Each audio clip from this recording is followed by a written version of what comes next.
On Hello Calgary, I mentioned we'd have the Phantom here, but really I wasn't referring to the skin Phantom. This little piece of art that you see is the creation of a young Calgary artist by the name of Mike Betzler. Mike is with us in our studio this morning. Morning, Mike. Good morning. How are you today? Pretty good. Now listen, I've looked over some of your work, and you have a number of samples of the work that you've done here.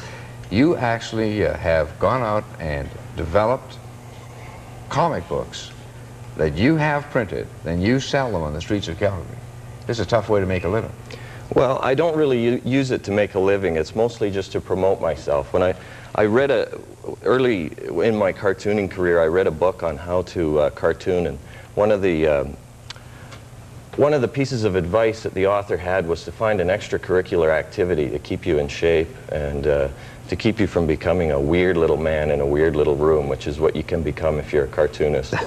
because of the sedentary nature of the work, I thought it would be a good idea to just take control and self-publish my own work and just go out and sell it one-to-one. It's fairly expensive, though, when you're doing your own publishing. Well, actually, it cost me about $70 to Xerox 200. Okay. And, I've done a little blurb for the copying place on the back of my book, and that cut down the cost a bit. And it pays for the materials, and it doesn't pay for the work itself, actually. But it's just a way to get yourself known and get to know who your audience is, really. You're on the streets of Calgary. You've developed your comic book, and well done, I might add. It seems to be more of it's almost like a newspaper strip format rather than a story from cover to cover.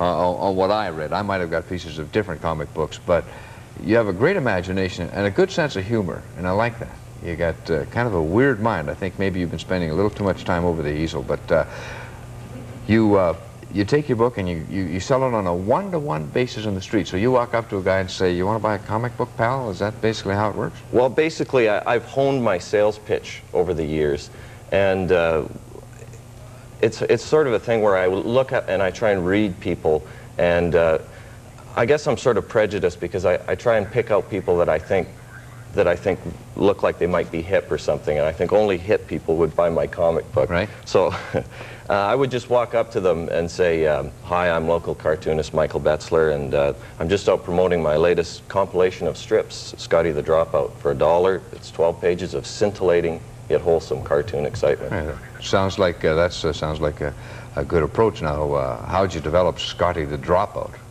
I don't know. He just arose from a doodle one day.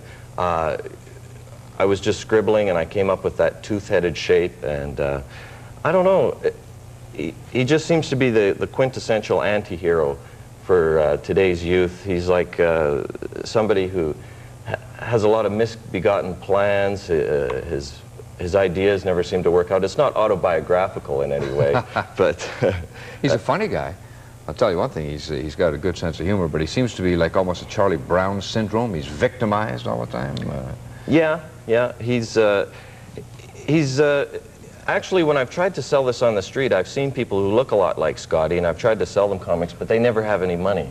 Or maybe not the sense of humor or something like that. I hear you. Now, you develop the characters, you stick to the same basic characters from one edition to the other?